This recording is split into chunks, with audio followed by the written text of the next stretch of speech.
দেশের শীর্ষ ৫ শিল্পগোষ্ঠীর কর ফাঁকি অনুসন্ধানে তদন্তে নেমেছে জাতীয় রাজস্ব বোর্ডের কেন্দ্রীয় গোয়েন্দা সংস্থা।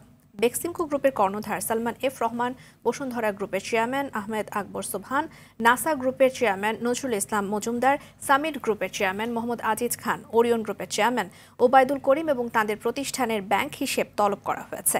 এদিকে সালমান এফ রহমানের বিরুদ্ধে অবৈধ সম্পদ এবং শেয়ার কেলেঙ্কারির অভিযোগে অনুসন্ধান শুরু করেছে দুদক। দুদক সচিব জানান, যত প্রভাবশালী হোক স্বাধীনভাবে তদন্ত হবে।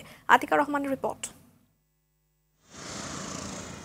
দেশের ৫ শিল্পগোষ্ঠীর গত কয়েক বছরের আয়কর, ভ্যাট, কাস্টম সংক্রান্ত যাবতীয় তথ্য সংগ্রহ করে কর ফাঁকি অনুসন্ধানের সিদ্ধান্ত নেয় জাতীয় রাজস্ব বোর্ড। গত ২১ August NBR chairman Abdur Rahman Khan এ ব্যাপারে কেন্দ্রীয় গোয়েন্দা সংস্থার কর্মকর্তাদের সঙ্গে বৈঠক করেন।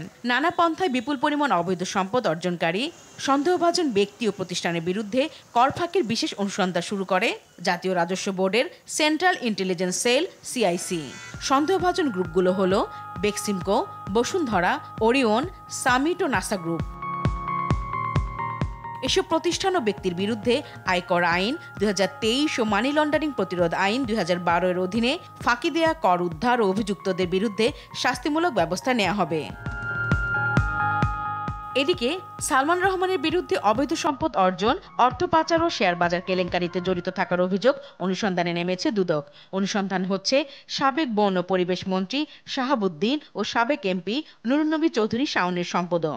বেক্সিমকো গ্রুপের কর্ণধার সালমান এফ রহমানের বিরুদ্ধে শেয়ার বাজার জালিয়াতি, অর্থ পাচার, ব্যাংক হতে ঋণ গ্রহণপূর্বক আত্মসাৎ সহ বিভিন্ন অভিযোগ দুর্নীতি দমন কমিশনে পাওয়া গেছে। দুর্নীতি দমন কমিশন কর্তৃক বিষয়টি প্রকাশ্যে অনুসন্ধানের সিদ্ধান্ত দেওয়া হয়েছে। নুরুন্নবী চৌধুরী শাওন অনিয়ম ও দুর্নীতির মাধ্যমে তিনি অবৈধভাবে সম্পদ অর্জন করেছেন। প্রকাশ্যে যেন অনুসন্ধানটি করা হয় সেই ব্যাপারে দুর্নীতি দমন কমিশন কর্তৃক সিদ্ধান্ত দেওয়া হয়েছে।